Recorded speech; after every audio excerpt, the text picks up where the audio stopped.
Hi guys, welcome to the first lesson.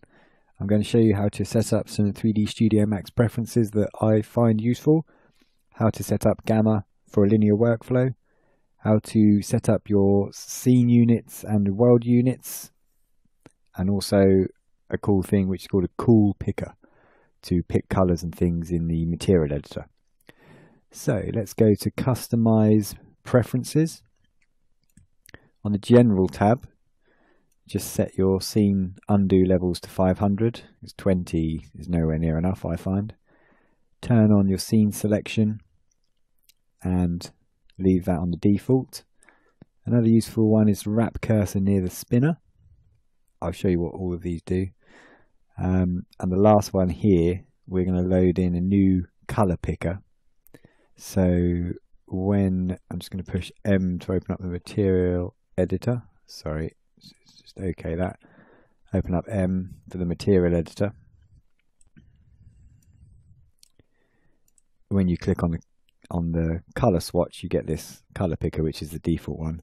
We're going to use a better one that I think called Cool Picker.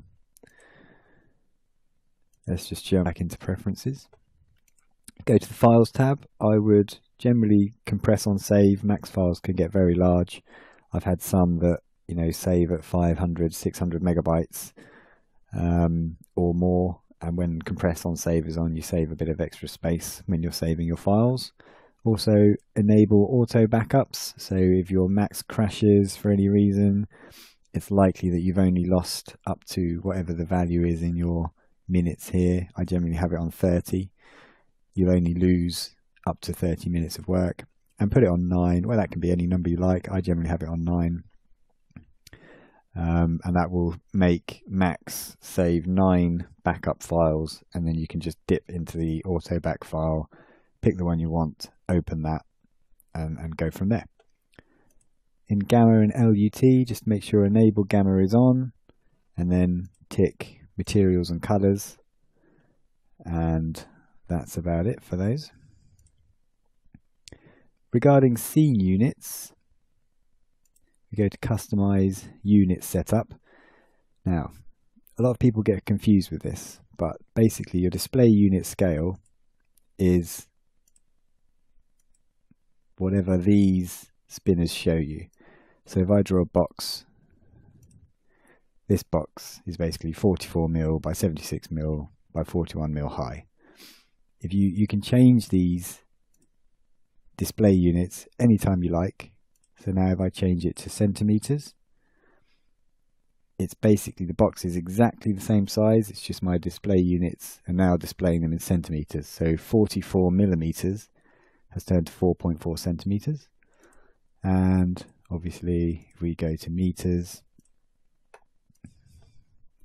it's 0.044 meters.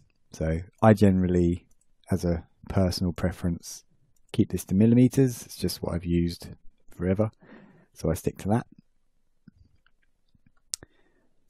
And then the other one is the system unit setup. Now this is far more important. So if you're doing something small like product design, a chair on its own, or a bottle or something like that, having your system units at millimeters is absolutely perfect. If you're doing a large development where you've got lots and lots of houses or a big skyscraper, millimeters is probably not going to be suitable. It basically means that you can get more accuracy using a smaller unit, whereas if you're doing maybe a house, I would go for centimeters, or a whole room of a house, go to centimeters.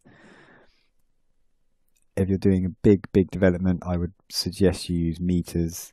I've never ever used kilometers. That's something I've never done. So big areas, go for meters. Smaller ones like a house, go for centimeters.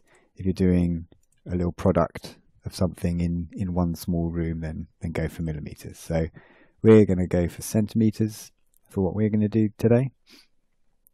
So do that, and then metric, display unit scale, put that on whatever you're comfortable with. I'm going to go for meters because that's what I like to use. So the last thing we want to do is load in this color picker that I mentioned. So let's just minimize Max. I'm going to go into a web browser and type in color picker 3ds Max. And the link you want is the maxplugins.de. Just click on there, and here you get a list of all the versions. So I'm using Max 2014, so I'm going to download this version here. If you're using 2015, then download this version here. So just check your Max version is correct. So just click on that link, and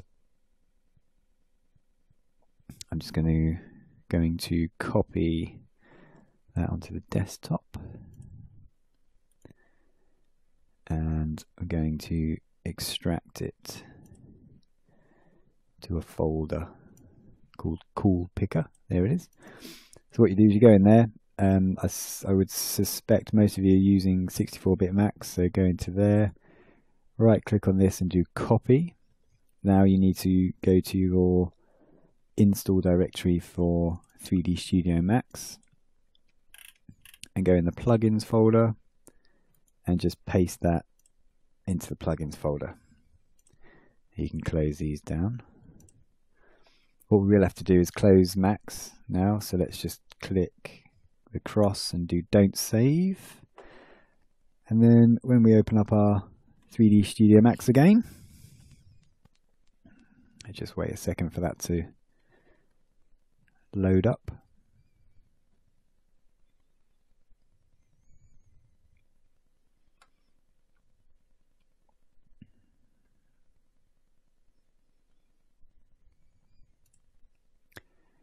You go to Customize Preferences. Now in here, in the Color Selector drop-down, before we just had the default color picker, now we've got Cool Picker. So let's pick that one. And push M again for Material Editor. Now when we click on a color swatch, we've got this rather cool color picker. And what I like about this one is if you have, I don't know, let's type in something. Let's just move this over here.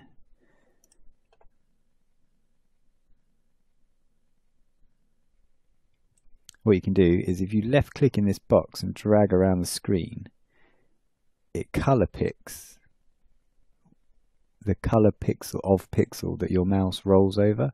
So if you like the color of the sky in this one here, so like a light purple, or this really bright magenta here, or some browny colors, all you do is you just let go of the mouse on the color you want, and that's locked in now, and we can OK that, and we've got the color as the diffuse color in 3D Studio Max.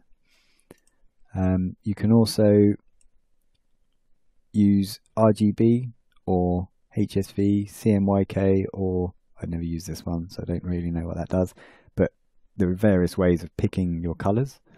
You can also change the gamma value to 1, so that would be the color without the gamma added, which is quite cool. So yeah, that's why I would use that one. Going back to preferences, I would just like to mention, I would also tick large toolbar buttons, and that basically makes these, if I make this, turn that off. Oh, you have to restart, but it makes these much smaller. So have it on, and that's quite good. And then this one, horizontal text in vertical toolbars. If I turn that off and just drag this toolbar over here, presently these words are vertical on the buttons. If you have horizontal text in vertical toolbars on, these buttons will be as wide as the text, so they're much wider. So untick that as well. That's it for this one. So let's move on to lesson 3.